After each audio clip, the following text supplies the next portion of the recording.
Cassius was determined to hold a welcome banquet for his first love on the day she was released from prison. He kept her in the best area of the city, treating her like a caged canary. I kept giving in step by step while she kept pressing on, until I let go of my obsession and infatuation, signed the divorce agreement, and then left for a foreign country. What I didn't understand was why Cassius would be so remorseful. On the day of our daughter's full moon banquet, Cassius didn't show up on time. When Secretary Ding rang the doorbell. "Are you back? Got stuck in traffic." I opened the door of our home and let out a long sigh of relief. At least he still cared a little about my dignity. But after I said that, Secretary Ding looked rather embarrassed. I suddenly felt a chill rising from the soles of my feet. "Madam, President Cassius is accompanying someone important and it's inconvenient for him to come. He asked you to start the banquet first." His eyes were flustered, but today is his daughter's full moon banquet. I put away my smile. "Well, he said he's very busy. Such formalistic things are just a waste of his time." "What do you mean?" "The daughter is his own flesh and blood. Secretary Ding, I sent you several messages early in the morning. Did you show them to him?" "Madam, don't you have President Cassius' WeChat yourself?" Secretary Ding interrupted me. I was just about to say something more to save a bit of my dignity, but after seeing his evasive eyes, my defenses crumbled in an instant. He stood there uneasily, shook his head slightly at me with a look of pity and helplessness. I immediately realized something and almost lost my balance. I hugged my daughter and drew a bit of warmth from her. Then, in a voice that even I felt was humble, I asked tremblingly, "Is he busy accompanying Ophelia?" "I'm sorry. Did Cassius tell you personally that he couldn't come home because of her?" "Alas." Secretary Ding couldn't bear to look at me directly.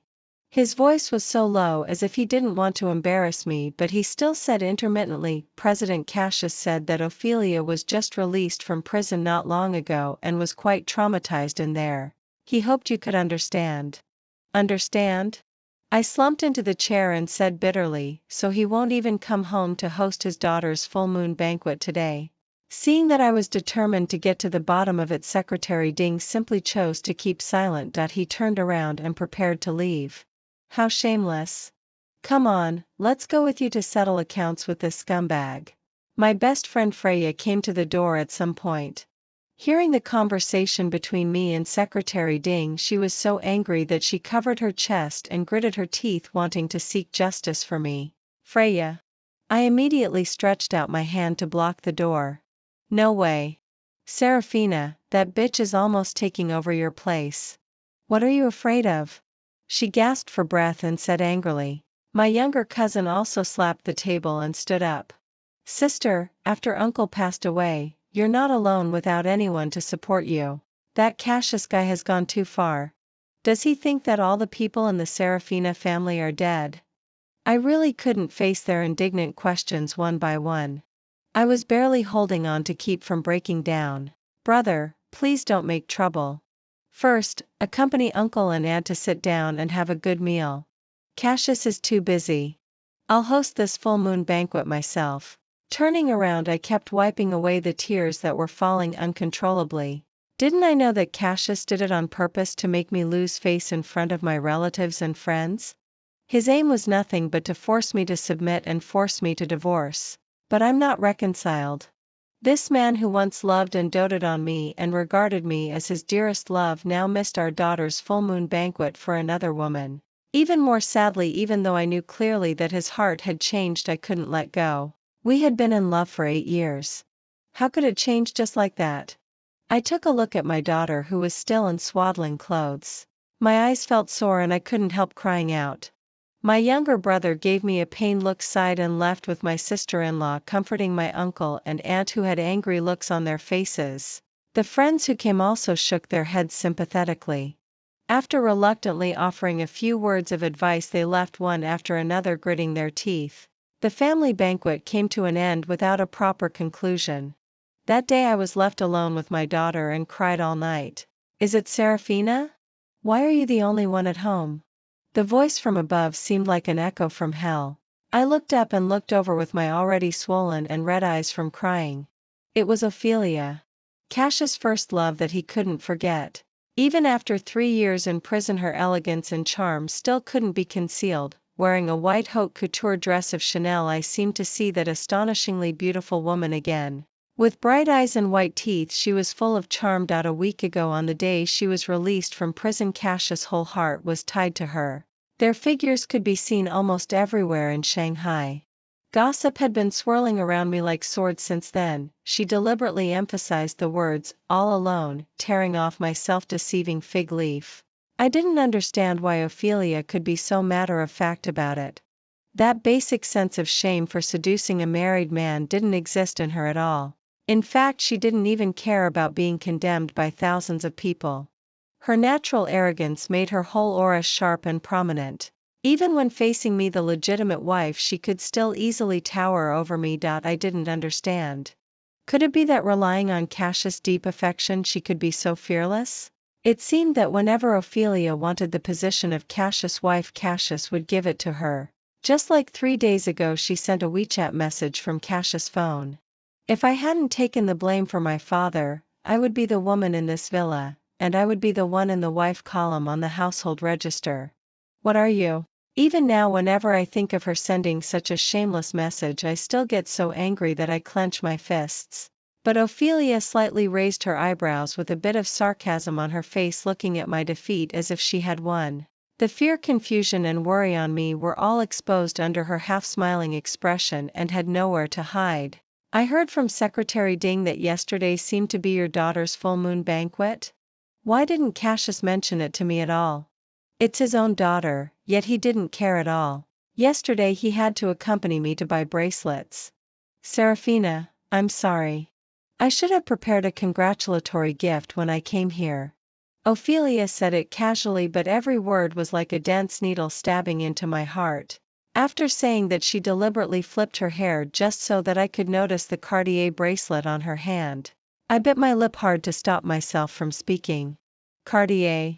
I had once hinted to Cassius that it was a symbol of a love token. Ophelia obviously noticed my gaze and smiled with satisfaction. He just bought this for me yesterday. I heard that there's an exclusive service for engraving words for couples. He and I each have one. I never expected that something I had begged for in vain was so easy for Ophelia. I remembered that at the beginning when I was in high spirits and acted coquettishly to ask Cassius for it. He just looked at the newspaper calmly without even looking up and said that it was better to buy pure gold ones at Chow Tai Fook than this. I pouted and acted coquettishly, I want it. Only in this way can I declare my sovereignty over other women. He scratched my nose and still said reluctantly that it was just a marketing strategy and he wouldn't be tricked. Love never needs romance but needs to maintain its value. But now the person who once thought buying such things was paying an IQ tax, took the initiative to give this sovereignty to another woman. Now thinking about it, it wasn't that Cassius didn't understand the meaning of the bracelet, but that I didn't deserve it. Those promises that were once full for me had already disappeared like cicada wings, born and died in an instant. Before leaving, Ophelia smiled charmingly but stopped when she heard the light plucking of the song, Phoenix Seeking the Phoenix, at the door. I thought it sounded a bit familiar. Aren't the lyrics in it the ones I composed? He even made some modifications. I thought he was just on a whim. It turns out that he had always kept me in his heart. How thoughtful. Her last sentence, seemingly unintentional, stabbed me to the core. I was so angry that I bit my lip until it bled. I almost fainted. How could Cassius deceive me even about this? Phoenix Seeking the Phoenix was clearly the witness of our love. I had always been obsessed with ancient-style music. He even bought those musical instruments specially and used them as decorations at home. After getting married, Cassius visited many famous teachers to play a duet to create this Phoenix Seeking the Phoenix that belonged only to me. Whenever I was upset, I would turn it on and listen to it. I edited the music, and he went to the recording studio to practice repeatedly and recorded it with his own voice. But now Ophelia told me that Cassius did it because he missed her. How could I bear it? Like a madman, I clumsily found the button and turned off the music. I was like a masochist, trembling constantly, crying constantly, and constantly refusing to accept all of this. Why had all the beautiful things in the past become like this? Did my 10-year relationship with Cassius mean nothing compared to just Ophelia? While I was crying so hard that I could hardly catch my breath, Cassius called. It was the first time he had taken the initiative to call in a week. I heard from Ophelia that you made things difficult for her? Let me tell you straight. Whether you like it or not, I will divorce you. If worst comes to worst, I'll sue you. Just drag it out. After the 1-year cooling off period, you won't even have any dignity left. His tone was full of disgust, as if he was treating me like a rag that he wanted to throw away. Sure enough, only the person you love the most knows how to stab you right in the softest spot and make you feel the most pain. Cassius, you can't treat me like this. Yesterday, all the people I knew came. How can I face others in the future? I was so heartbroken that I could hardly speak clearly. Don't you know that I have no one else to rely on except you? The other side was silent for 3 seconds and then laughed indifferently with a casual tone. Please don't be so exaggerated. Weren't all the people at the full moon banquet on your side? I'm not talking about that. You clearly know what I mean. Cassius, how did you promise my father at his bedside? You said that everyone might betray me, but you wouldn't. Enough. Stop nagging. Which couple didn't make solemn vows when they got married? Love is real when it exists, and it's also real when it's gone. Be realistic. You're already a mother. Stop being so sentimental. I still wanted to say something, hoping to arouse Cassius' pity, but he had already hung up the phone impatiently. What Cassius just said was not just rubbing salt in the wound. It was clearly stabbing my heart repeatedly. I'm still in the confinement period. How could he bear to do this? Obviously, when I was 6 months pregnant. I saw a message on Cassius's mobile phone: Ophelia is about to be released from prison. On that day, Cassius was acting really strange. I was struggling with my pregnant belly and asked him tremblingly that if he still couldn't let her go in his heart, then we didn't have to keep this child. Let's let each other go. The child is innocent. I wasn't trying to threaten him. I was really scared. Women during pregnancy are especially sensitive and tend to overthink. However, he hugged me tightly, told me to put my heart at ease, and comforted and coaxed me for a long time. After I stopped crying and started to smile, he gently scraped my nose and complained that I had been making a fuss during my pregnancy. Then he promised over and over again that he would never let me down in this lifetime. How could I have imagined that later, just after Cassius went to meet Ophelia once, he suddenly became a different person and completely betrayed me?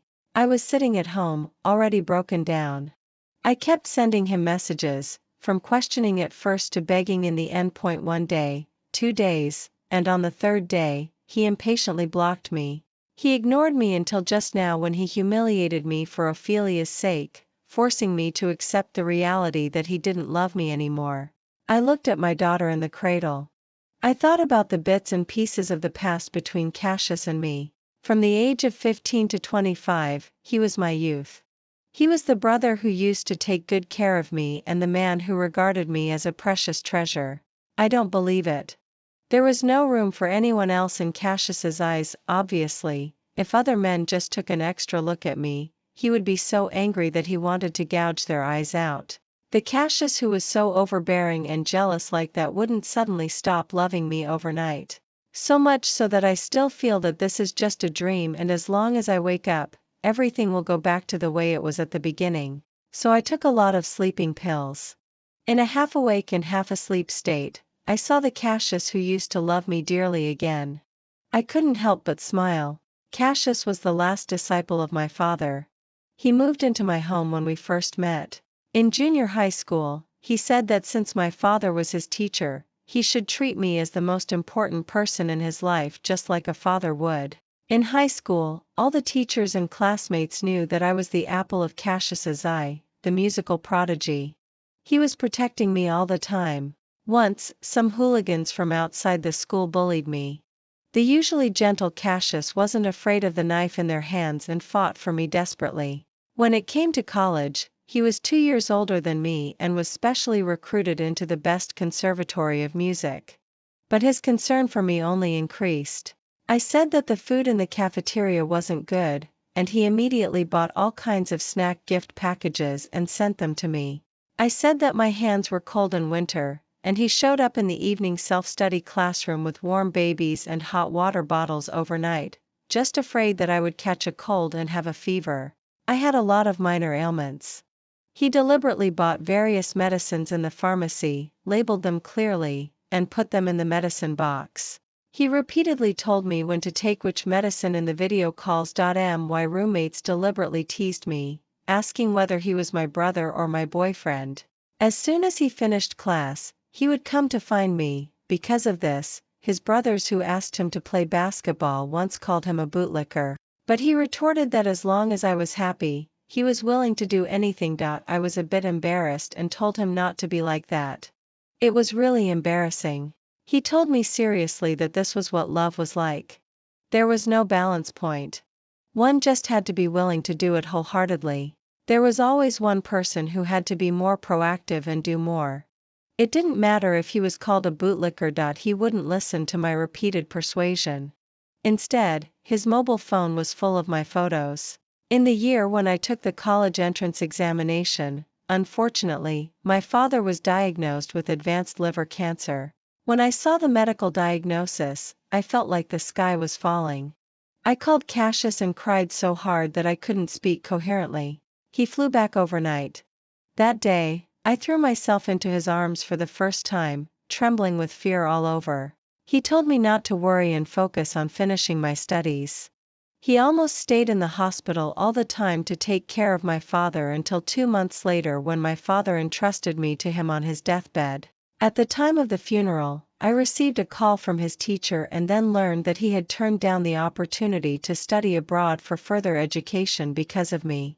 On the day of the cremation, I cried and said that I had become an orphan. Cassius hugged me tightly, stroked my hair, and vowed firmly, "Serafina, no, you still have me.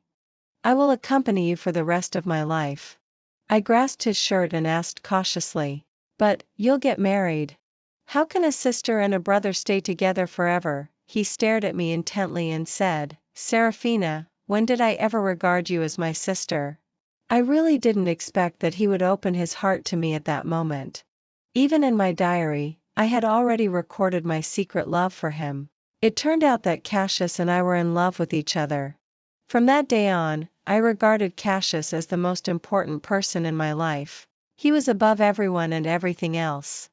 I entrusted myself to such a man without any regrets and even felt extremely lucky. It can be said that after getting married, I often felt as if I had gone back to my high school days. Every time I woke up in his arms, I couldn't believe that the boy who used to make me blush, my heart race, and haunt my dreams had become my husband. I couldn't help but take out our wedding photos. After he graduated, we got registered. At that time, I was only 21 years old and was in my sophomore year. Cassius was afraid that I would be snatched away by others, so he insisted on getting the marriage certificate. However, after getting the certificate, he suppressed his desires and insisted on not touching me. He said that I still had to study, that I had irregular menstruation, and that if I got pregnant, I definitely couldn't have an abortion. He also said that the first time was extremely sacred and should be reserved for our wedding night. Cassius loved me deeply, which was engraved in his bones. I would never believe that he would change. The Cassius who still cared about all my emotions and joys and sorrows. When I had a stiff neck, he would look up information and buy me a suitable pillow immediately. When I was hungry in the middle of the night, he would get up to make me a midnight snack. He told me good morning and good night every day. He reminded me to drink the health tea he bought for me and take various health products every day. He would wash my feet and give me a full-body massage before going to bed. It was just in my junior year that an unexpected person showed up. That was Ophelia. She was in the same university as me. She was extremely arrogant and conceited. Her skill in playing the violin made her the muse in the hearts of many boys in the college. Her father was the president of the largest investment company. Even many rich second-generation students from other colleges were eager to court her. So I never thought that she would be attracted to Cassius, who had already registered marriage with me, until I realized it belatedly that Ophelia would mysteriously appear in front of Cassius and me. Not only that, but she also asked him for his WeChat ID. And after being rejected, she came directly to me and said with a contemptuous look, "Such a good man, how could he be so blind to fall for you?" I was so angry that I almost slapped her. I pointed at Ophelia and scolded her bitterly for being dissolute and shameless. However, she seemed to have achieved her goal and looked at me with a smirk. "If your relationship is really solid, why are you afraid of me poaching him?" This sentence became a thorn in my heart. Later, my best friend Freya told me that Ophelia was a psychopath with a perverted taste. She just liked to snatch other people's boyfriends. And the more excellent the person was, the more means she would use. Only in this way could she feel a greater sense of achievement. This woman was like this in the past, and she's still the same now. But at that time, I was naive and inexperienced. I still naively thought that no matter how many means Ophelia had, Cassius wouldn't be attracted to her. However, Ophelia's shamelessness was far beyond my imagination. She even declared in front of everyone that she happened to play the violin in front of the practice room one day, and the sound of the violin made Cassius stop in his tracks. She stared at me and asked, "Serafina, do you know what this is called?" "This is called High Mountains and Flowing Waters, Finding a Bosom Friend." And she asked me to push her WeChat ID to him again and even composed some words to give to him. I was so angry that I couldn't bear it. I asked Cassius to meet me in the classroom and told him to firmly reject Ophelia in front of me. I still clearly remember that at that time, Cassius looked at her with disdain and angrily rebuked her for seducing the boyfriend of her classmate and being so shameless. And he hugged me and laughed at Ophelia for overestimating her abilities. Relying on her limited knowledge, she dared to pester him again and again. Ophelia was publicly humiliated that day. She ran out with her makeup smeared by tears. But that day, it seemed that I had won, but actually, I had lost. Cassius still lied to me. He secretly added Ophelia's WeChat. I found out when he went to take a shower. I was so angry that I put his phone back on the bedside table, got out of bed, and started packing my backpack. He was still half asleep and didn't open his eyes. He asked me what I was doing. I said that I was going downstairs to buy some oranges to eat because I suddenly felt like having some, and my tone was quite calm. He mumbled in a daze that I should just buy them from the store downstairs and not go too far. After I went out, the sense of calm suddenly disappeared. I squatted at the door, wanting to cry but couldn't. I felt it was ridiculous but couldn't laugh either. I didn't know whether I should question him or just break up with him directly. I also couldn't figure out why. Why did Cassius act one way in front of me and another way behind my back? So I took a taxi and went to my uncle's house. Probably around midnight, he realized what was going on and called me. He found that I had blocked him on all social media apps. When he was looking confused, he probably clicked on Ophelia's unread messages and saw the "congratulations" message I sent. Then he understood what had happened. He drove to my uncle's house overnight and blocked my uncle's door early in the morning. He confessed to my uncle and aunt with tears streaming down his face and even brought his mother along. He sincerely handed his phone to the three adults for them to check, confessed his mistakes earnestly, swore to the sky that there was really nothing improper between them, and then confessed that he had indeed handled things improperly. Then he asked me to forgive him. He also said that his roommate had accidentally clicked on it. Later, with something going wrong in Ophelia's father's company, she was taken away to take the blame. Finally, I could put my worried heart at ease. I chose to forgive him. However, I never expected that adding Ophelia that day was not an accident at all. Ophelia had already planted a seed in Cassius's heart long ago. In 3 years, it took root and sprouted, like a daughter, occupying the place I had in Cassius's heart. Everything seemed incredible. In fact, in the places where I couldn't see, their feelings had already spread like wildfire and got out of control. Friends, best friends, and even relatives told me within this week. Cassius added Ophelia using another mobile phone number. He also secretly went to see her several times after I got pregnant. From beginning to end, I was the stupidest fool. I wasn't willing to give up and decided to fight for myself. Unless Cassius told me to my face that he didn't want me anymore, I would never give Cassius to Ophelia. The next day, I dressed up neatly, handed my daughter over to the nanny, put on thick concealer, and tried my best to make myself look less haggard. I took a taxi and pushed open the door of Cassius's office. Like a virtuous wife hoping that her husband would realize his mistakes and return to the right path, I said softly, "Could you please stop making a fuss?" My voice was as faint as a mosquito's buzzing, so humble. However, Cassius raised his head, sighed at me, and then locked the door of the office.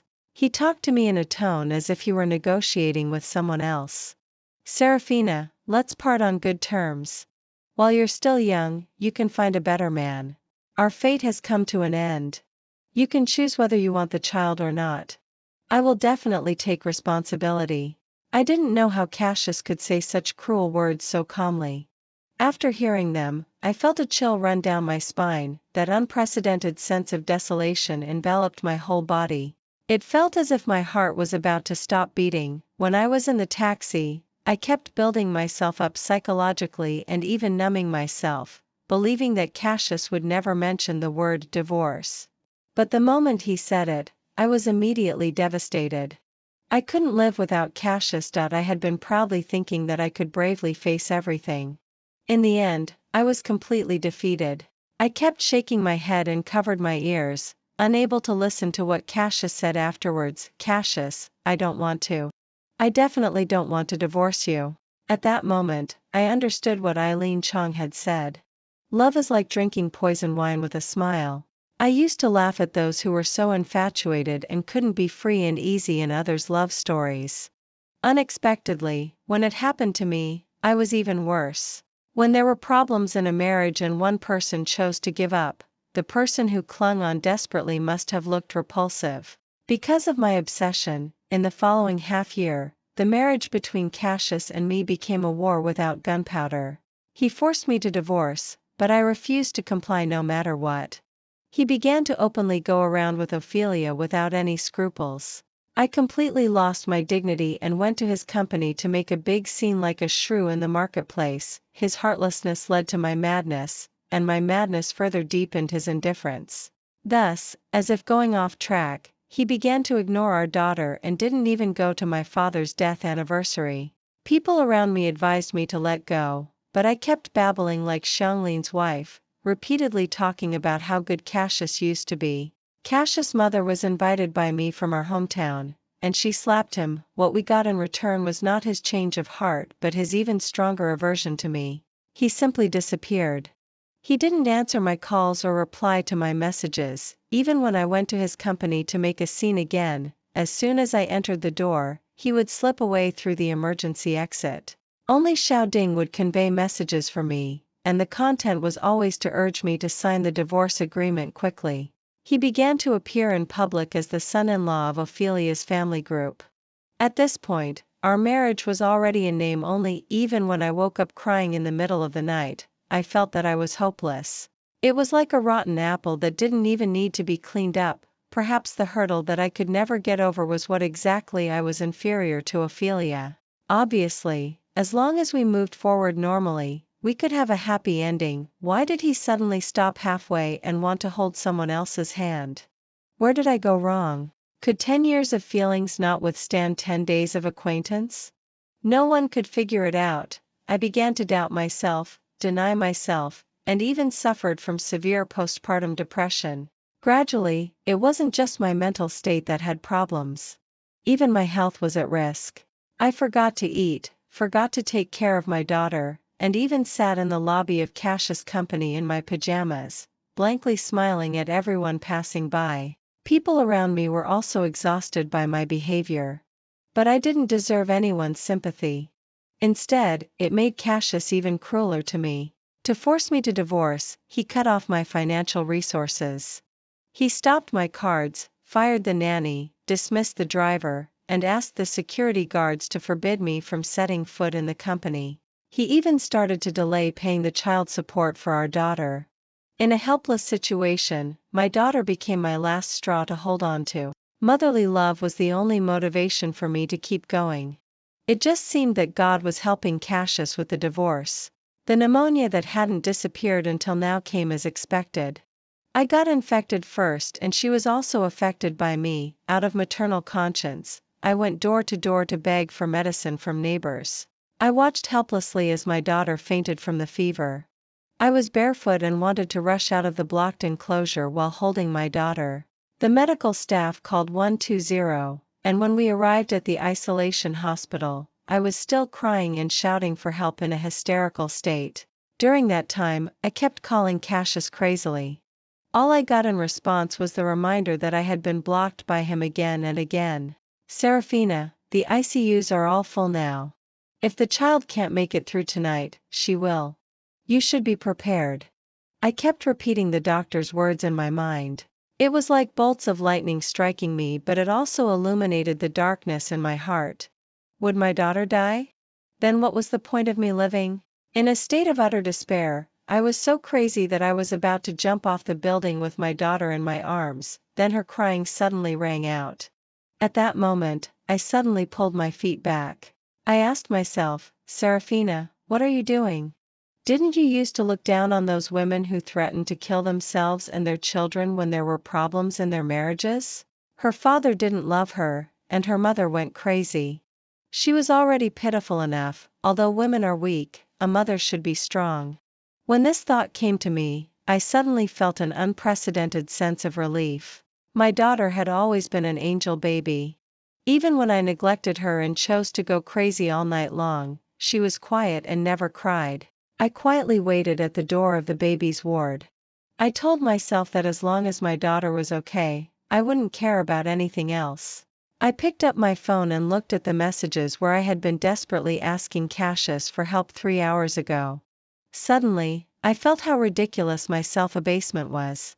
Last month, my daughter had a strong reaction after getting vaccinated. Cassius came back once as an exception. On that day, it was as if I saw the dawn of hope.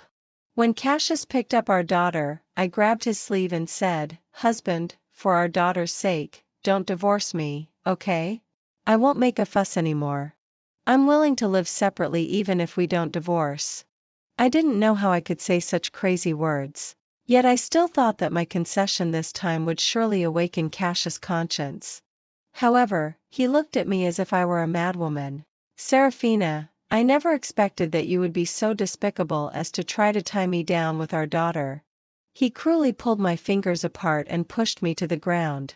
He didn't care whether I was crying my heart out on the ground or just left without looking back. In the second half of the night, the nurse came to take my daughter's temperature.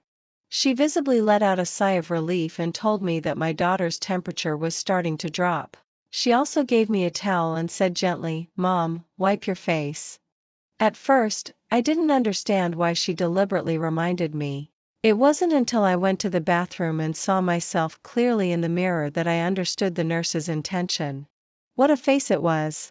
My face was dull, covered with all kinds of pimples. My eyes were bloodshot, my nose was oily, my lips were chapped. Even my hair was so dry and lifeless. I tried to force a smile, but found that my smile was even scarier than crying. Cassius was right to dislike me. I had brought this upon myself. The woman in the mirror, let alone him, even I myself disliked her. Suddenly, I wanted to put an end to this inhuman and ghostly appearance. So I carefully washed my face. After coming out, I drank water, ate something, prepared milk powder for my daughter, and then found a blanket and quietly slept beside her. The next day, I was woken up by my daughter's chubby little hand patting my cheek. I don't know when the 4-needle on her body had been removed. I tremblingly touched my daughter's forehead. To my surprise, I found that her fever had gone down. Suddenly, I understood how wonderful it was to let go of everything. I didn't want to have any entanglement with Cassius anymore. Divorce? All of a sudden, I didn't resist these 2 words anymore. I began to recall my absurd behavior in the past year. Suddenly, I couldn't help laughing. In the end, I was on the verge of crying with tears in my eyes. I finally understood what I wanted. I also understood the reason why I refused to let go no matter what. What I wanted was the Cassius who had made solemn vows. What I couldn't let go of was our once inseparable companionship. So when I accepted that he wouldn't come back, my grip on the marriage naturally loosened. So I couldn't wait to pick up my phone. I typed, "I agree to the divorce." As expected, there was still no reply. But I couldn't wait any longer. I wanted to get rid of this hopeless marriage more than Cassius did. So I chose to contact Ophelia. During this period, no one cared more about me than her. Of course, what she cared about was never whether I lived or died. What she cared about was how I went crazy, how I made a fool of myself, and how I was slowly dying. From maliciously liking my WeChat Moments posts, deliberately tagging me to show me her photos with Cassius, and even going so far as to publicly post those intimate videos on Douyin. She quietly humiliated me and enjoyed the pleasure of tormenting me. And this time when I contacted her and just sent the message, "Could you please help me tell Cassius? Ask him to come back for a while." She replied a few seconds later, "Sorry. Cassius might have been too tired yesterday." Then she sent a photo. It was a bed photo of her and Cassius. In the photo, Cassius was naked, only covering his private parts with the corner of the quilt. And Ophelia was wearing an extremely sexy nightgown with marks of passion on it. In this year, I had seen countless such photos, and there were even more revealing ones. I still remembered that the first time I saw it, I went crazy, crying and scolding in the WeChat interface for a full hour. All I got in response was Ophelia's devilish sneer. The second time, I was still in great pain. After blocking her, I couldn't help adding her back because only in that way could I see Cassius. Later, I could do nothing but cry. It was just like cutting my wrist with a blade. In the end, all that was left was numbness and ugly scars. I was sick, while Ophelia was pathological. She knew very well that she could get away with treating me like this, and no matter how much I made a fuss, it was all in vain. What she didn't know was that when I understood one sentence. That is, don't look back. The solution to the problem is never behind you. It's always in front of you. In my eyes, her actions became childish and ridiculous, and even had no power to hurt me at all. What was the difference between this and when I was in kindergarten and fought with others over a rag doll? Cassius was just that dirty, smelly, and rotten rag doll. I calmly replied to Ophelia's message, "Please help wake him up. I want a divorce." When I carried my daughter back home, Cassius' message arrived as expected, "You won't play any tricks this time, will you?" I smiled and sent a voice message, "There's no need." Really. Before, when I was at home, I had always been looking for traces of Cassius. I was even so abnormal that I took out his clothes and smelled them. What's the funniest thing? I bought a doll, put his clothes on it one by one, and then I could fall asleep peacefully only by hugging it. But this time when I got home, after I comforted my daughter, I started a thorough cleaning. It wasn't out of hatred or revenge. I just felt that having such a person in my life was really disgusting. I was disgusted by the toothbrush he used. It made me loathe the act of squeezing toothpaste for him before he went to work. I was disgusted by the bowls and chopsticks he used. It made me feel sick when I thought of waiting for him after cooking meals for him before. I was disgusted by the clothes, shoes, and socks he wore. They made me feel that my taste was terribly bad. I was even so exaggerated that I used to paralyze myself with memories before. Now I even wanted to throw away the sofa where we used to whisper sweet nothings together, and the bed where we had tender moments. Sitting on it now made me feel fucking dirty. It turns out that when you don't love someone anymore, you want to throw everything into the trash can. After getting free, you want to wash that person away like dirt. I called the housekeeping company, and after the hourly workers cleaned everything up, I immediately felt much more comfortable. When Cassius came back, I threw away all the photos. I was humming a tune cheerfully. It wasn't just his photos that I didn't want. I didn't even want my own photos. The silly girl in the photos, smiling heartily, was actually quite nice, but she had no self. Her youth shouldn't have been just about that scumbag. Seeing my actions, he thought I was still not in my right mind, so he said coldly, "What are you up to this time?" I smiled awkwardly and said, "It's okay. Don't be nervous. I just cleaned the room." "Well, are you done with it?" He subconsciously wanted to change his shoes, only to find that there were no longer his slippers at home. I quickly moved a chair and politely asked him to sit down. He couldn't wait to take out the divorce certificate. I wasn't surprised at all. I just found it ridiculous. People will eventually be trapped by the things they couldn't get when they were young for their whole lives. Cassius' past unwillingness led to his current obsession. His first love in front of the window when he was young, and the dreams in the spring afternoons, all converged on Ophelia. As time passed and the world changed, Cassius was no longer the poor but talented young man who was in a difficult situation back then. He became a powerful figure in the music industry who could call the shots. And Ophelia was no longer that unattainable young lady from a wealthy family. She fell from grace and instead needed his salvation and would rely on him for the rest of her life. Now that he had achieved success and fame, Cassius was making up for the love he couldn't have when he was young and fulfilling his past regrets. He said calmly, "Take a look at the divorce agreement. I definitely keep my master's kindness in mind. This amount of money should be enough for you to live without worry about food and clothing for the next 10 years. And I can even give you financial support every year." I looked at it with interest and then smiled. I put down the pen. Cassius immediately got angry and pointed at my nose and cursed, "Serafina, you're really playing tricks on me." I looked at him calmly, as if looking at a stranger, and thought he was extremely ridiculous. Because the next second, Freya came in with a lawyer. Cassius looked at me in surprise. I smiled like a fox. "Cassius, watch your mouth and keep it clean. I was crazy before, but it doesn't mean I'm stupid. Divorce is simple. Agree to my few requests and I'll sign right away." Cassius looked at me and then laughed too. "What? You're not satisfied with the conditions I offered?" I handed the agreement to the lawyer. I took a sip of water to moisten my throat. "For the divorce, I want half of the company's shares. I don't want cash instead. You must cover all the reasonable investment expenses for our daughter, and all the properties under our names as a couple should be transferred to her name." Cassius jumped up. "Serafina, don't be too outrageous." I sneered and shoved the content, photos, and videos that Ophelia sent me in front of Cassius. "Exciting, isn't it?" Then I turned to the lawyer and asked, "Is this evidence beneficial to me in the court's judgment?" Cassius watched my every move in surprise. Finally, he was silent for a moment and then said through gritted teeth, "Serafina, you're really something. You're so cruel to me." I burst out laughing. Of course. Because I'm even crueler to myself. In order to marry his beloved woman, Cassius surely wouldn't haggle over these details. But for the sake of my daughter, I must maximize the benefits and even use Cassius as a tool to clear away obstacles. Cassius still wanted to say something. At this time, Ophelia called, and his voice immediately became gentle. "Don't worry.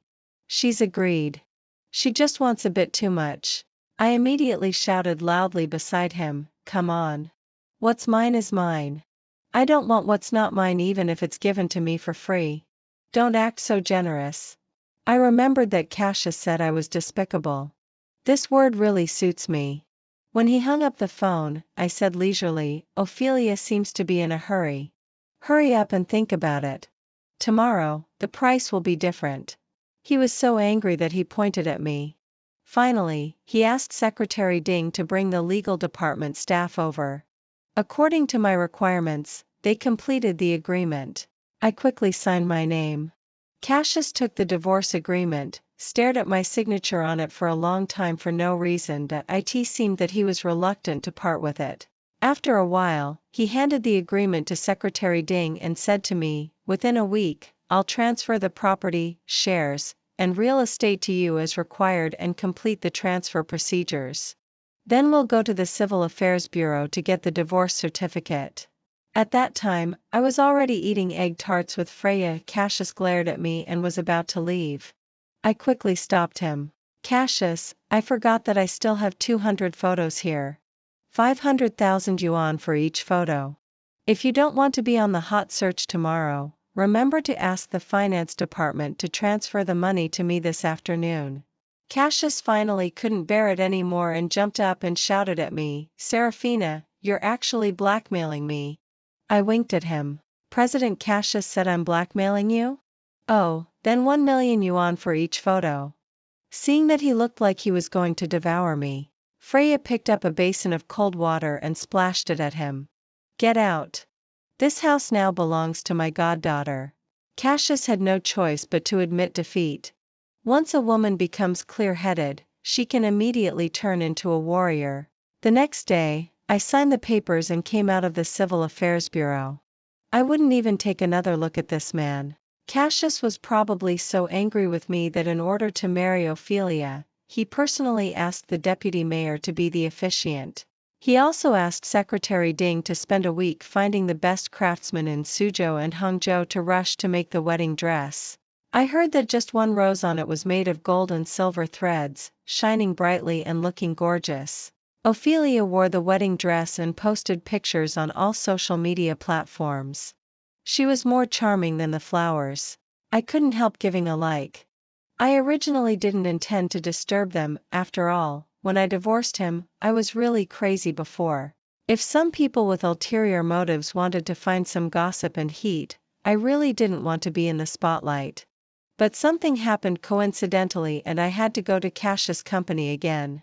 It was because Secretary Ding sent me a message saying that there was a little crazy guy in the company who insisted on standing up for me and pointed at Ophelia. I rubbed my forehead. Orion. How could I forget this guy? He was repaying me for recognizing his talent in his own way. It was also him. Since he learned about my divorce, he had repeatedly protested against Cassius, challenged him, and even rushed into his office and banged on the table. This kid. I still remembered our first meeting. The company wanted to expand its scale and train its own new talents. The little guy was curled up on the sofa with his guitar in his arms. When I went to bring food to Cassius, I took a curious look. So during the break when Cassius was eating, I asked casually, "What's going on with the kid outside?" "Oh, that inexperienced one." I told him to go back to school and study hard first. And come back to pursue his star dream after graduation. Unexpectedly, he's so stubborn. He refused to leave no matter what and insisted on staying for a day and a night. After hearing that, I thought Cassius' decision was okay. I stayed with him until he got off work.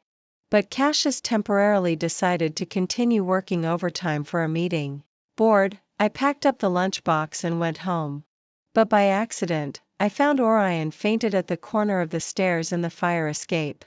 Out of sympathy, I took him to the hospital. He had a high fever and his face was flushed. His mind was probably not clear. After getting in for drip, his little face was dazed. He rubbed his burning cheek against my palm like an abandoned little puppy. Give me a chance, okay? Even if it's a backup one. I lowered my eyes and wondered why he was so persistent in my heart. During that period, it was a low point in my life. I hadn't gotten over my anger at Cassius' emotional affair yet. I asked quietly, "Why are you so paranoid? Isn't it okay to get your diploma first?" Orion looked at me with his misty eyes, pulled the corners of his mouth, and his voice was a bit hoarse. To fulfill my sister's last wish. I understood this kind of obsession. It was just like my father, who knew he had liver cancer but still continued to complete his works. The voice in my arms rang again. "Sister, you've come back to life. I will definitely let everyone hear the song you wrote. You've mistaken me for someone else." Orion didn't hear this sentence and fell into a deep sleep sweetly in my arms. I thought for a moment and said in a low voice, "Then don't regret choosing this path." I didn't know if he had heard it or not. The response was his murmur in my arms, probably because he felt safe. He hugged me tightly, fitting perfectly. "Sister, we are physically in a foreign land, but our hearts are in China. I want to be the Jay Chou of the Chinese mainland and let the whole world know." Yeah. I felt a rush of maternal love at that moment. So the next day, I took Orion to the company to sign a contract. Actually, I was quite surprised at that time why I did that. Maybe it was out of unwillingness. Or maybe it was for revenge anyway. When Cassius finally agreed to my decision, his eyes looked strange. So after Orion entered the company, he didn't give him a strong push. I guess he was actually quite uncomfortable in his heart too. After all, it was the first time I showed concern for another boy. Now looking back, maybe at the moment when he deviated from the right track, I also inadvertently wanted to vent my own sense of self-doubt that I didn't know what to do with. When I rushed to the company in a hurry, Orion had already been pinned to the ground by bodyguards, looking extremely disheveled with blood all over his face. I saw that his guitar that he always carried with him was smashed. Judging from the blood at the corner of Cassius' mouth, I could guess what had happened without asking. When the rascal saw me coming, he immediately cursed with red eyes. "Cassius, everyone in the company knows how good sister has been to you. You abandoned your wife and daughter for such a shameless bitch. You deserve to die a horrible death. If you have the guts, kill me now, or I'll fight you to the death."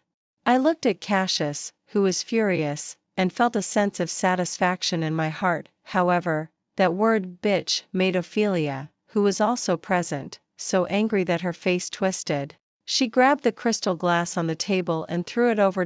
I quickly dodged and stood in front. I would never allow Orion's appearance or talent to be hurt in the slightest.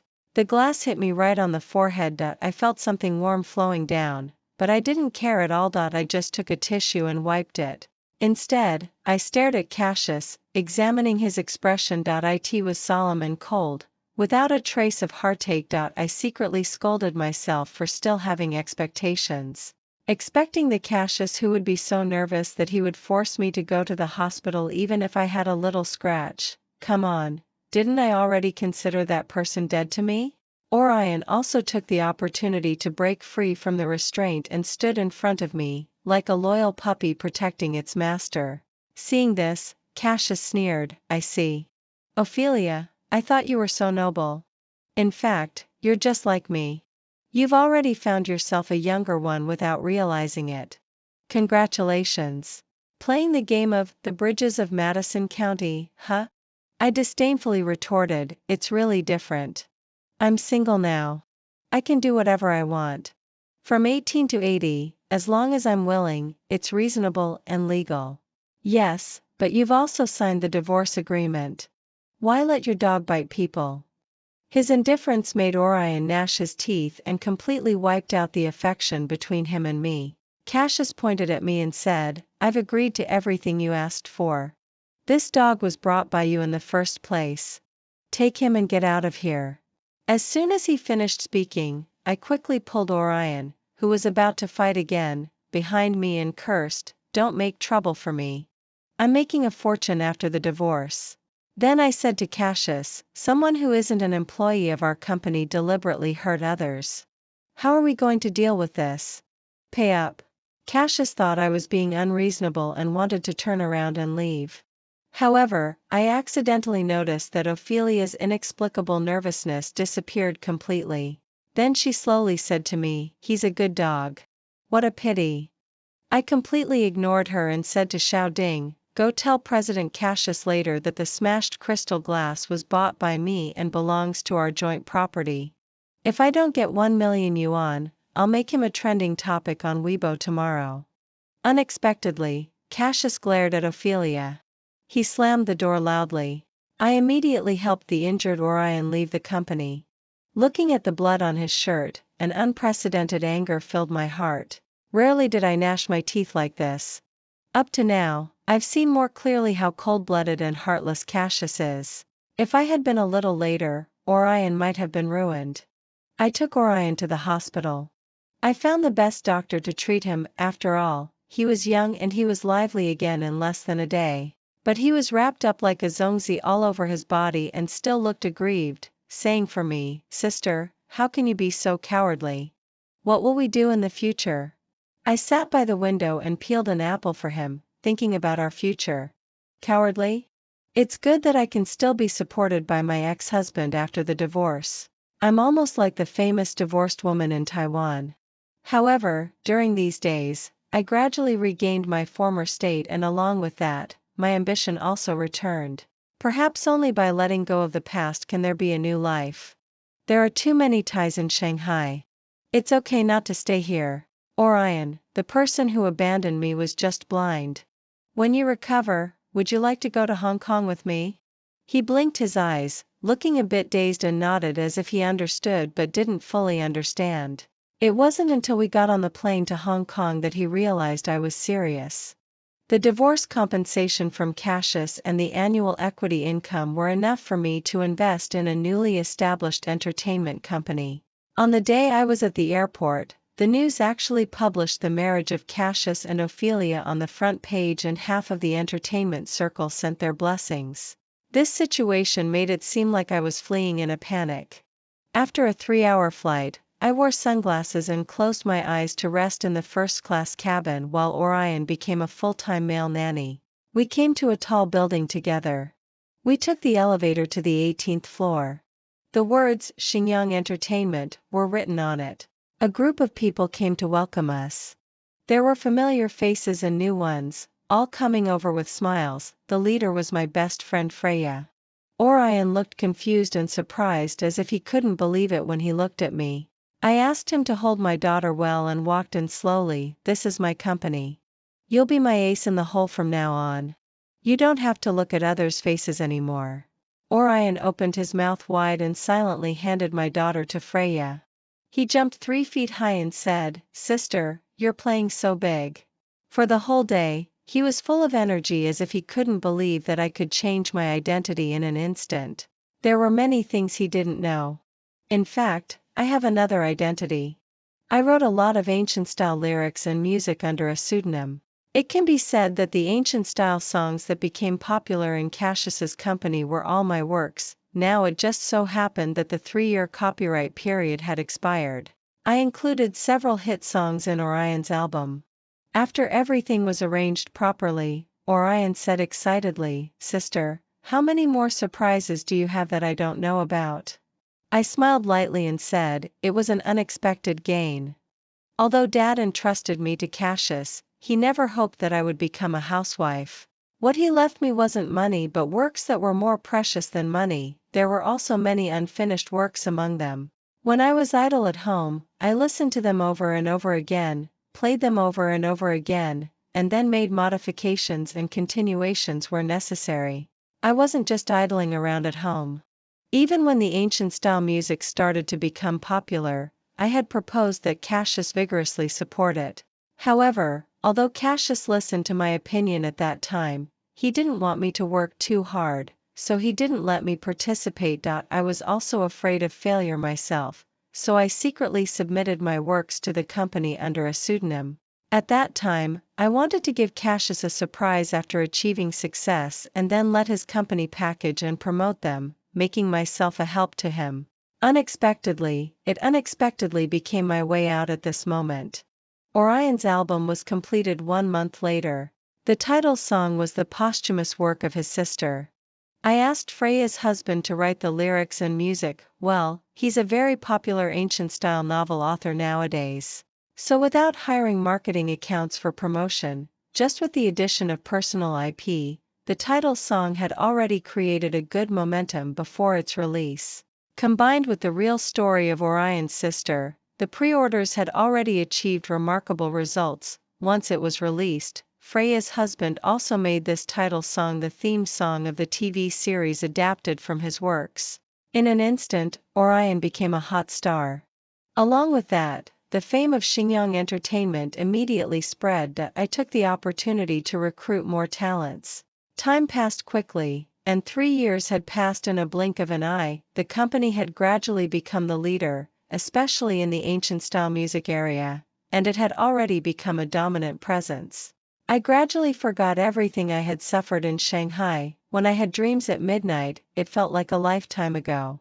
My daughter was learning to talk, and she was extremely cute, sensible, which made me feel that my decision back then was extremely correct. However, when the company's business was preparing to enter the mainland variety shows again, the arrival of one person made me have to face those buried past events. I contracted every hit drama of Freya's husband. Orion even managed to rank among the first-tier stars and even became a top star with this. Xingyang Entertainment had already attracted the attention of the official website. Even the official media and leading TV stations were interested in cooperating, let alone local ones.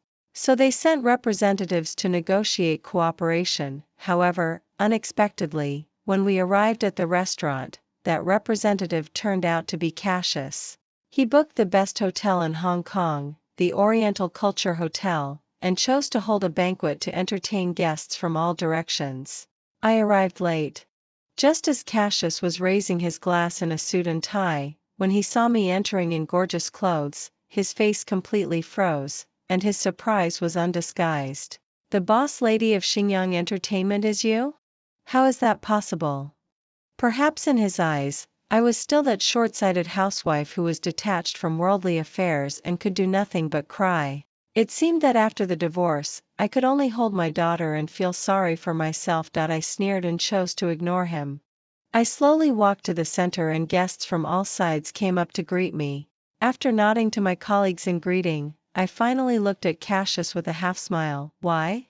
Didn't President Cassius investigate before coming? If you found out that it was bought out by a girl from Shanghai, why couldn't that person be me?" He realized his rudeness. The glass of wine in his hand was suspended in the air, neither raised nor put down. However, his eyes vaguely showed a look of amazement. He came here this time actually to promote the cooperation among various entertainment companies in Hong Kong and conveyed the message of the mainland's intention to form an alliance to each guest. However, this matter wasn't up to him. Everyone present was shrewd.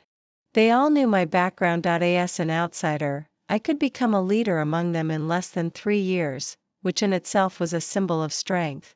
As long as I didn't speak up, no one dared to be the first to take the risk. So everyone was whispering to each other, and some perceptive people had already noticed the clues between Cassius and me. When they found that I looked unhappy, even those who had originally intended to cooperate began to say polite words to Cassius one by one. Cassius wasn't stupid.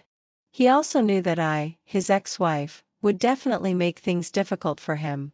I threw out a sentence. "I'm a shareholder of the Cassius family and also the boss of Xingyang Entertainment. Not only is my own company doing better than yours, but I also use the annual dividends as pocket money. Why should I take the risk to wade into the muddy waters in the mainland?" After saying that, I turned around and left. After that, he sent me many invitations and even asked government officials to lobby me, but I skillfully dismissed them all. Part of the reason I made things difficult for him was to dampen his arrogance, so as to pave the way for future negotiations. A week later, the meeting hall of Xingyang Entertainment was opened to welcome Cassius's arrival. I sat upright in the president's seat, watching him push the door open and sit in the guest seat, then my eyes slightly darkened. He took the initiative to speak. "I never expected that when we met again, it would be in such a situation. I've looked at the history of your company and even the recent works of Xingyang Entertainment. I should have guessed it was you long ago. After all, there are several works that were left by our master." I didn't respond to his words. His polite remarks were just nonsense to me. Seeing my cold attitude, Cassius didn't get angry either. I said bluntly, "I'm entrusted by the official this time, so you should also know the purpose of my visit. With the support of the TV station, having the artists under your company participate in the music variety show will be of great benefit to cultural dissemination and the ancient-style music market. Your own story also conforms to the awakening of women's independent consciousness. It's another promotional channel. I hope you can put aside past grudges and think about the overall situation. Let's work together and create a glorious chapter together. It's rare to see you being so sincere. So this is the reason why you've been coming to persuade me every day. However, President Cassius, it seems that there's an implication in your words. Do you think I'll make an issue of the old grudges?" I slowly put down my teacup and stared at him with scrutiny and examination in my eyes. He hesitated to speak and finally said after a while, "I just don't want you to waste this precious opportunity because of personal grudges. After all, our master's last wish was to promote our folk music.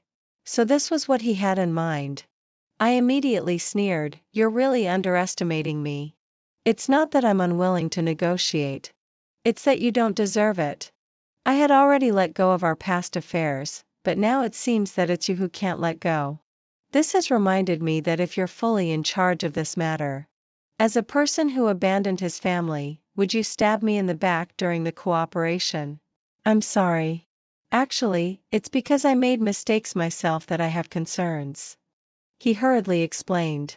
Cassius, you're still so narrow-minded. If I were obsessed with our grudges and trapped myself in the past, I wouldn't have had the courage to stay away from Shanghai, nor could I have made those local tough guys in Hong Kong admire me wholeheartedly.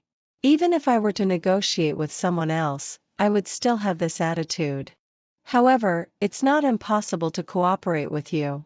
Words alone are not enough. Show your sincerity. If the mainland channels were opened up and there was official media for publicity, Xinjiang would be able to develop more rapidly and wouldn't be limited to a small place. Cassius looked thoughtful. After a long time, he said in a low voice, "You're completely different from before." Perhaps I've never changed.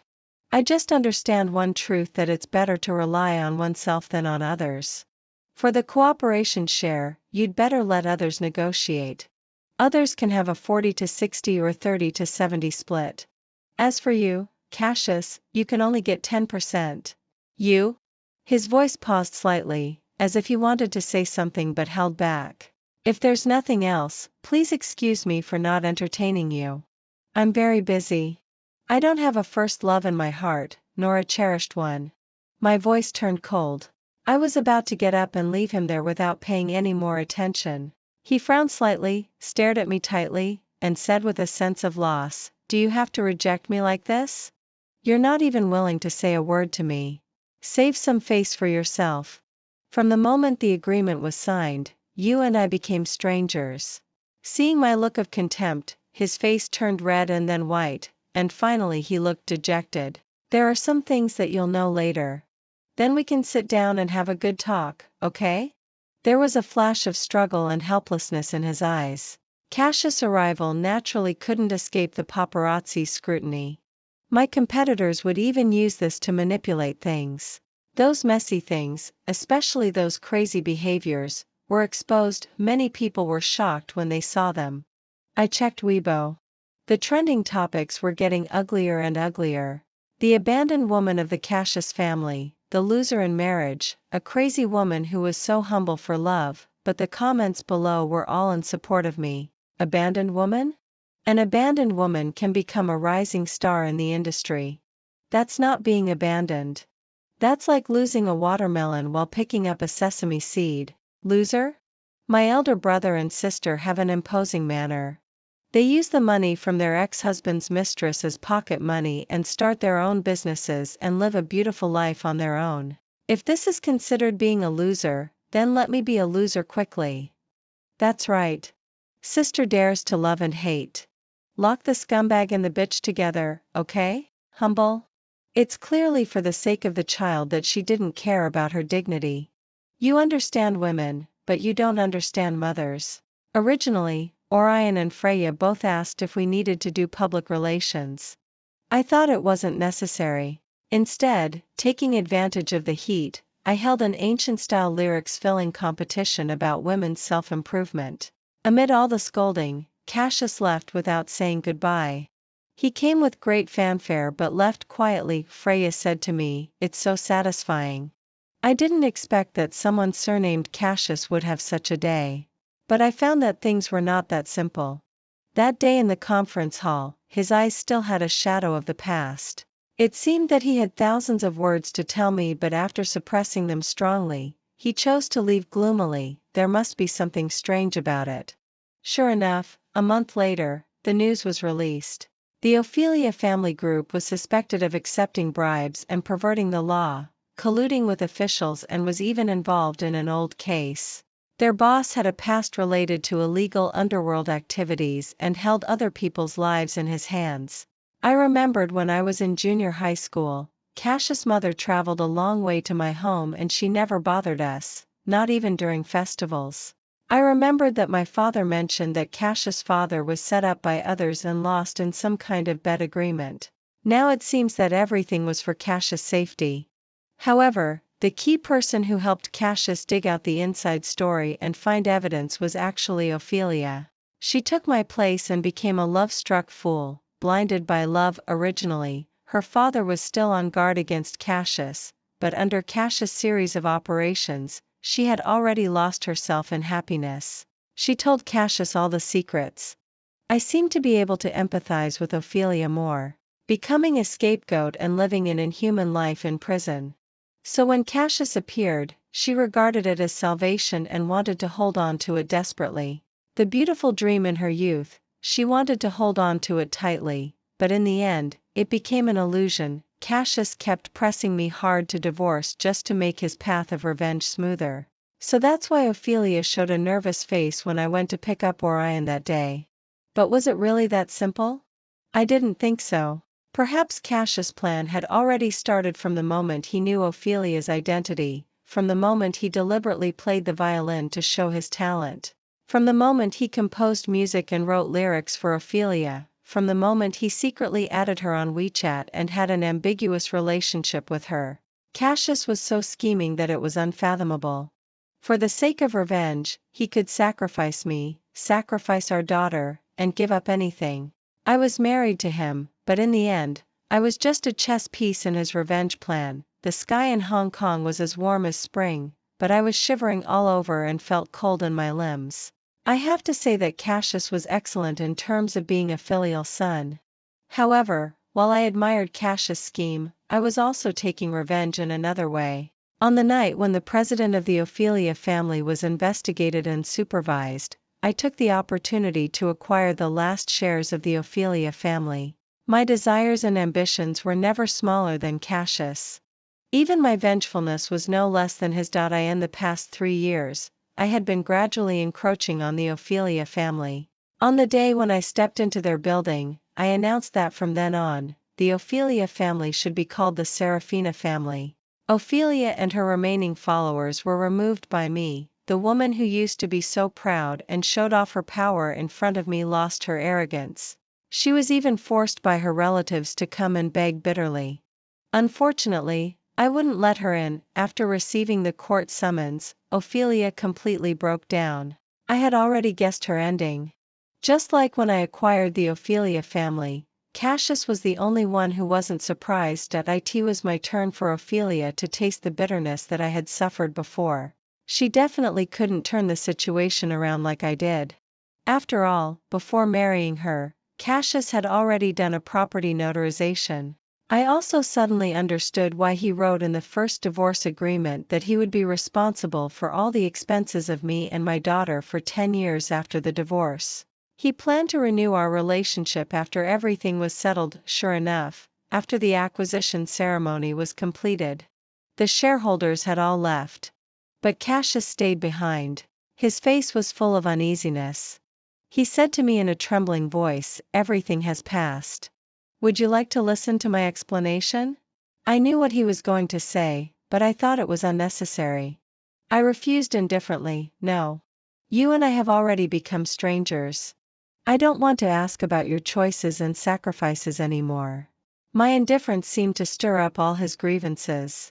Cassius was so emotional that he was filled with regret. He propped himself up and raised his voice, "How can we be strangers? You're the wife I've recognized. We have a daughter between us." His voice attracted the security guards, as well as Freya and a group of friends. Especially Orion, who blocked in front of him. The little mad dog had always been brooding over being beaten before. After becoming famous, he learned martial arts from a master. He just wanted to take revenge for being beaten before. In front of everyone, a tear slid down Cassius' eye, and he kept saying sorry incoherently. Everyone saw that the proud and powerful president of the Cassius family group actually knelt down in public and begged me. But I didn't look back, got rid of his entanglement, and left in a hurry. I returned to the home that I hadn't been to for 3 years. The furnishings inside hadn't changed at all. The former nanny also came back to take care of my daughter for me. I lay down for a long time after I went back, but I couldn't fall asleep, until it rained heavily in the middle of the night. She came to tell me, "President Cassius has been standing at the door for half the night. I'm afraid he'll get sick from the rain. President Serafina, do you want to ask him to come in?" I got angry. I don't need his apology. Let him be. Anyway, he can do whatever he wants. Having made up my mind, I slept soundly instead. But when I was having breakfast the next day, I found that Cassius hadn't left yet. The nanny came to convey a message. President Cassius said that he just wants to explain to you in person. I thought about it and finally let him in. The nanny brought ginger tea, and I found a blanket for him to put on. But he didn't care about that and just said eagerly, "Serafina, that chance for revenge was right in front of me. I couldn't miss it. You know the process, but what you don't know is that I had already arranged a way out for you. I even bought a property for you in the United States. All of this can be proved by Xiaoding." I looked at him indifferently. I didn't know what he was expecting in his eyes. So I said slowly, "Cassius, I want to ask you a few things." He seemed to see hope and clenched his palms. Is Phoenix seeking the Phoenix our love token, right? Is Cartier only for couples to give to each other, right? Should the biological father be present at the full moon and first birthday of his daughter, right? Cassius was suddenly speechless. I knew what he meant. He wanted to tell me that what he did during the divorce was a helpless move. But perhaps it was the best breakthrough for his revenge, but it was definitely not the only choice. At least I proved that there was a better way to take revenge by replacing them. Cassius, your wish has been fulfilled. If Cassius' father knew this underground, he would surely rest in peace. But if you think I should forgive your betrayal just like that, then I think you overestimate me too much. I haven't forgiven you. I've let you go. I don't want you because I think you're dirty. Really, I have a mental obsession with cleanliness. Hearing what I said, as smart as he was, he already knew my attitude. He was so weak that he almost couldn't sit steadily. Then he lost his composure and grabbed my wrist with an extremely humble plea. "What on earth do you want me to do to get your forgiveness?" What he wanted to explain, in fact, I had already guessed. Unfortunately, a broken mirror may not be able to be pieced together again, and spilled water can never be gathered back. I glanced at his knuckles that had turned white from exertion, then looked straight into his eyes and said firmly, "I respect your choice and admire your forbearance. Even I can tell you that I've never regretted falling in love with you in my life. However, why do I say that I've let go? To be more precise, perhaps the Serafina who loved you is dead. You clearly know what you mean to me in this world. Cassius, I tell you, I almost jumped off the building in the hospital. I was just one step away. My left foot had already stepped out." Facing my questioning, his eyes flickered a little and he didn't dare to look at me directly. On the road of revenge, he could abandon both his wife and daughter. No matter how much he explained, it was a terrifying thing. If it happened again, he would still do the same. But he still didn't give up hope. I was wrong back then. Let's start over. You said the child couldn't grow up without a father's love. Sorry. Even if it was a misunderstanding and all the knots in my heart have been untied, the despair and humiliation were real. Since that full moon banquet, you've already failed in your duty. Can you make up for it? You don't even know our daughter's name. The hatred and power struggles in your heart are above everything else. Do you know what our daughter Shinshin calls Orion? Little Daddy. True feelings can be discarded in the pursuit of personal gains, and there's no exception when it comes to weighing gains and losses. Cassius, I really don't have you in my heart anymore. The determination in my words made his expression change drastically. He was so flustered that all his confidence was shattered. After a while, he finally understood that I was really no longer the Serafina who was obsessed with and clung to his embrace. I was the boss of Xinjiang, the president of the Ophelia family, and also the largest shareholder of the Cassius family. Freya came. She asked me straight to the point, "Aren't you going to give him a chance?" I stuffed my daughter into her hands. "What? Are you betraying me so soon?" She didn't answer directly but just picked up my daughter, turned around and said she was going to find little daddy. I ignored her. I started to study the flower tea. She then said, "Drinking tea is useless. No matter how much tea you drink, it won't solve the problem with your period." When I heard her words, I almost spat out the tea. Irregular menstruation had been a problem for me all along, and recently it seemed to be stopping gradually. But she just pretended not to see it. She went on talking on her own. I asked the doctor, and the advice was that you should find a man to fall in love with. You're only 30, dear. I murmured an explanation. My period stopped during the divorce period because I took too many antidepressants. Freya slapped her thigh. That's it. It's because you lack a man. Since you're definitely not going to choose Cassius anymore, that's okay. I won't persuade you to choose him either. Just choose Orion. Don't you see how that kid treats you? Seeing that she was getting more and more outrageous, I quickly stopped her. Sister, a rabbit doesn't eat the grass near its own hole. If it spreads that the boss has an affair with an employee, how can I still live? Freya glared at me. If you don't eat it, you'll starve to death. Moreover, if you don't make a choice, I guess Cassius definitely won't give up. Make a choice yourself. I thought that although Freya's words were a bit crazy, they made some sense. It seemed that staying a widow and living a life of abstinence like a nun didn't suit me. Hiring male models, I was afraid they might not be clean. Orion was indeed a good choice. After all, he was truly kind to my daughter.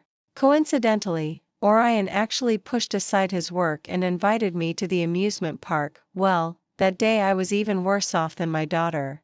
I even hurt my legs. When Orion hugged me, I wrapped my arms around his waist and accidentally touched his abdominal muscles. Holy shit, 8-pack.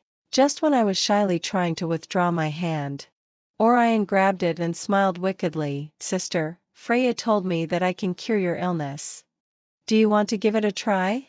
Well, later, after a wine banquet, I drank too much and took the initiative to kiss Orion on the lips. The price was that I was almost torn apart by him. However, miraculously, when he was still tireless and wanted to keep going the next day, my period came suddenly. The last time I saw Cassius, I was pregnant. It definitely wasn't his. Orion beside me impolitely called him ex-husband brother. However, Cassius seemed to be relieved. He had already booked a plane ticket to go overseas. The house he left for me before had instead become his place of seclusion. Before leaving, he specifically asked me why, when choosing between two, it wasn't him. I thought for a while and corrected him. There was never a choice between two, because you've long been out of my range of choices. The Serafina you liked was like a canary in a cage, who was so infatuated with love that she never regretted it. So, you were so confident that you thought even if a man repeatedly let a woman down, she would still fall in love with him again at first sight. You've seen so much in the business world that you thought as long as a man showed regret, the woman would change her mind. But your mistake was that when I climbed out of the bottom of the valley, I was no longer the same person as before. I won't let myself fall into the quagmire and pits that I've stepped on again. After saying that, Cassius was stunned for a long time. Suddenly, he smiled. He finally let it go too.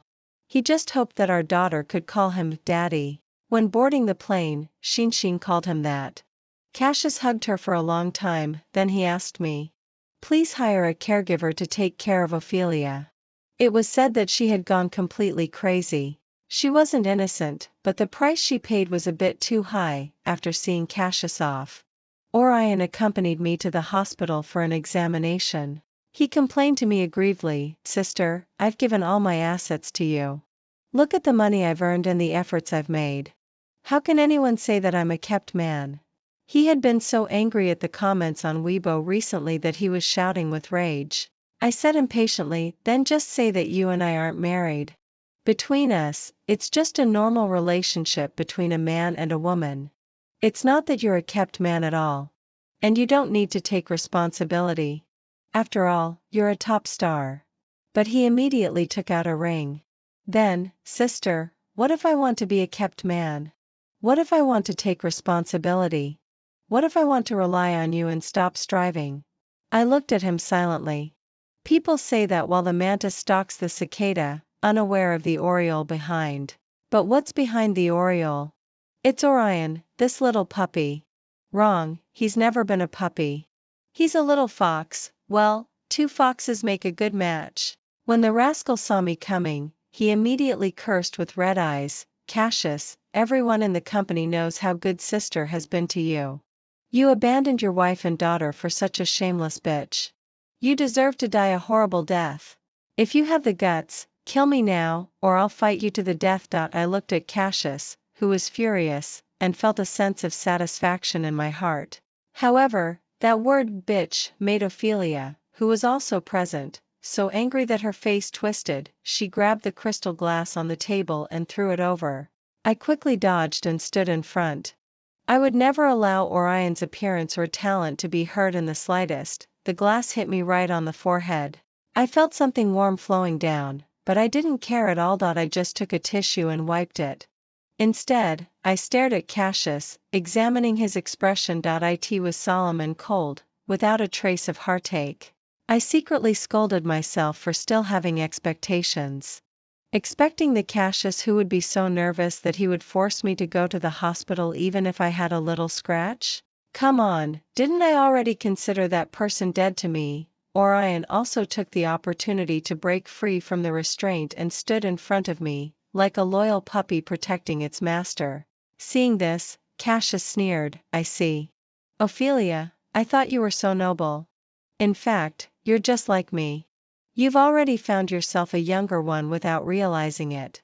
Congratulations. Playing the game of the bridges of Madison County, huh? I disdainfully retorted, it's really different. I'm single now. I can do whatever I want. From 18 to 80, as long as I'm willing, it's reasonable and legal. Yes, but you've also signed the divorce agreement. Why let your dog bite people? His indifference made Orion gnash his teeth and completely wiped out the affection between him and me. Cassius pointed at me and said, I've agreed to everything you asked for. This dog was brought by you in the first place. Take him and get out of here. As soon as he finished speaking, I quickly pulled Orion, who was about to fight again, behind me and cursed, don't make trouble for me. I'm making a fortune after the divorce. Then I said to Cassius, someone who isn't an employee of our company deliberately hurt others. How are we going to deal with this? Pay up. Cassius thought I was being unreasonable and wanted to turn around and leave. However, I accidentally noticed that Ophelia's inexplicable nervousness disappeared completely. Then she slowly said to me, he's a good dog. What a pity. I completely ignored her and said to Xiao Ding, go tell President Cassius later that the smashed crystal glass was bought by me and belongs to our joint property. If I don't get 1 million yuan, I'll make him a trending topic on Weibo tomorrow. Unexpectedly, Cassius glared at Ophelia. He slammed the door loudly. I immediately helped the injured Orion leave the company. Looking at the blood on his shirt, an unprecedented anger filled my heart. Rarely did I gnash my teeth like this. Up to now, I've seen more clearly how cold-blooded and heartless Cassius is. If I had been a little later, Orion might have been ruined. I took Orion to the hospital. I found the best doctor to treat him. After all, he was young, and he was lively again in less than a day.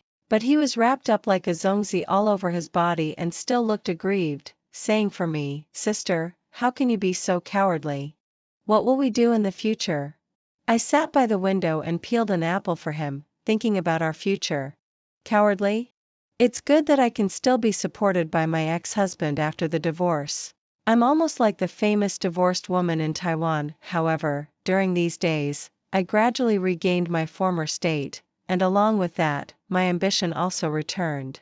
Perhaps only by letting go of the past can there be a new life. There are too many ties in Shanghai.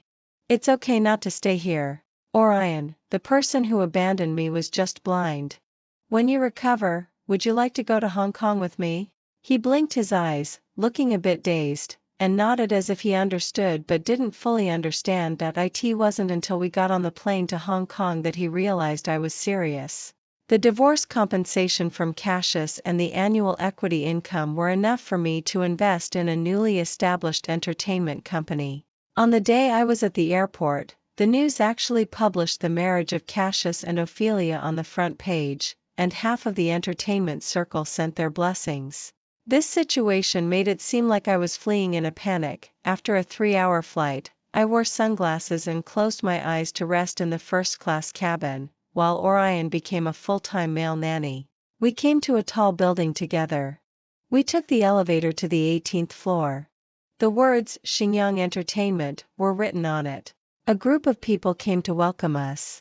There were familiar faces and new ones, all coming over with smiles. The leader was my best friend Freya.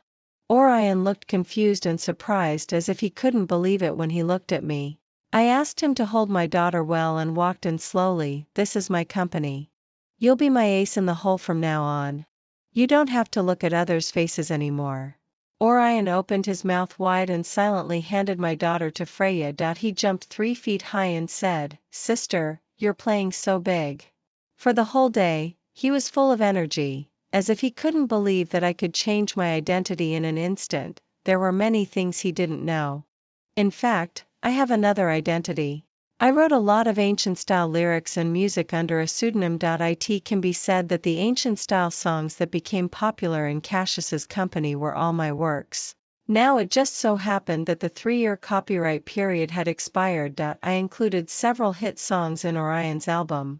After everything was arranged properly, Orion said excitedly, "Sister, how many more surprises do you have that I don't know about?" I smiled lightly and said, "It was an unexpected gain. Although Dad entrusted me to Cassius, he never hoped that I would become a housewife. What he left me wasn't money, but works that were more precious than money. There were also many unfinished works among them. When I was idle at home, I listened to them over and over again, played them over and over again, and then made modifications and continuations where necessary. I wasn't just idling around at home. Even when the ancient-style music started to become popular, I had proposed that Cassius vigorously support it. However, although Cassius listened to my opinion at that time, he didn't want me to work too hard, so he didn't let me participate. I was also afraid of failure myself, so I secretly submitted my works to the company under a pseudonym. At that time, I wanted to give Cassius a surprise after achieving success and then let his company package and promote them, making myself a help to him. It unexpectedly became my way out at this moment. Orion's album was completed 1 month later. The title song was the posthumous work of his sister. I asked Freya's husband to write the lyrics and music. Well, he's a very popular ancient-style novel author nowadays. So without hiring marketing accounts for promotion, just with the addition of personal IP, the title song had already created a good momentum before its release. Combined with the real story of Orion's sister, the pre-orders had already achieved remarkable results. Once it was released, Freya's husband also made this title song the theme song of the TV series adapted from his works. In an instant, Orion became a hot star. Along with that, the fame of Xingyang Entertainment immediately spread. I took the opportunity to recruit more talents.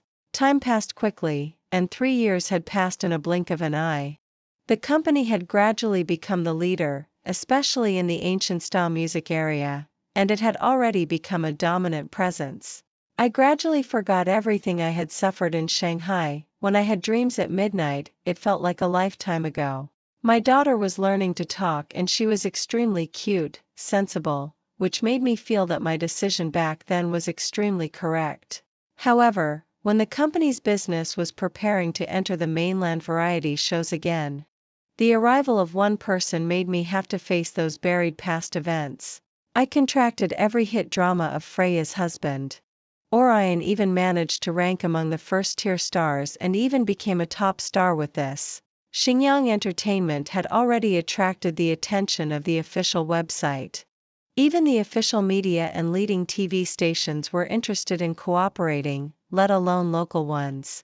So they sent representatives to negotiate cooperation. However, unexpectedly, when we arrived at the restaurant, that representative turned out to be Cassius. He booked the best hotel in Hong Kong, the Oriental Culture Hotel, and chose to hold a banquet to entertain guests from all directions. I arrived late. Just as Cassius was raising his glass in a suit and tie, when he saw me entering in gorgeous clothes, his face completely froze, and his surprise was undisguised. "The boss lady of Xingyang Entertainment is you? How is that possible?" Perhaps in his eyes, I was still that short-sighted housewife who was detached from worldly affairs and could do nothing but cry. It seemed that after the divorce, I could only hold my daughter and feel sorry for myself. I sneered and chose to ignore him. I slowly walked to the center, and guests from all sides came up to greet me. After nodding to my colleagues in greeting, I finally looked at Cassius with a half smile. Why? Didn't President Cassius investigate before coming? If you found out that it was bought out by a girl from Shanghai, why couldn't that person be me? He realized his rudeness.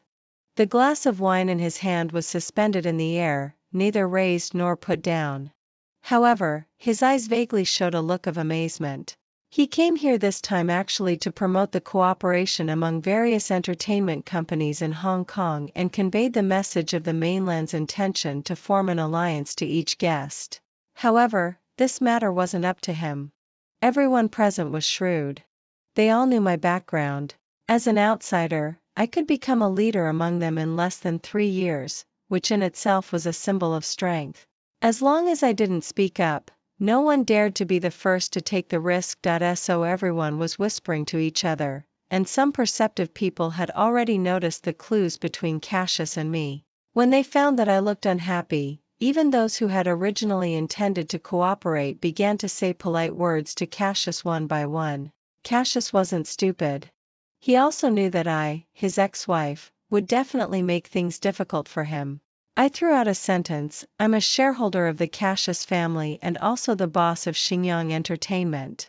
Not only is my own company doing better than yours, but I also use the annual dividends as pocket money. Why should I take the risk to wade into the muddy waters in the mainland? After saying that, I turned around and left. After that, he sent me many invitations and even asked government officials to lobby me, but I skillfully dismissed them all. Part of the reason I made things difficult for him was to dampen his arrogance, so as to pave the way for future negotiations. A week later, the meeting hall of Xingyang Entertainment was opened to welcome Cassius's arrival. I sat upright in the president's seat, watching him push the door open and sit in the guest seat. Then my eyes slightly darkened. He took the initiative to speak. I never expected that when we met again, it would be in such a situation. I've looked at the history of your company and even the recent works of Xingyang Entertainment. I should have guessed it was you long ago.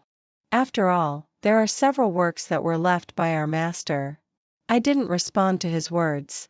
His polite remarks were just nonsense to me. Seeing my cold attitude, Cassius didn't get angry either.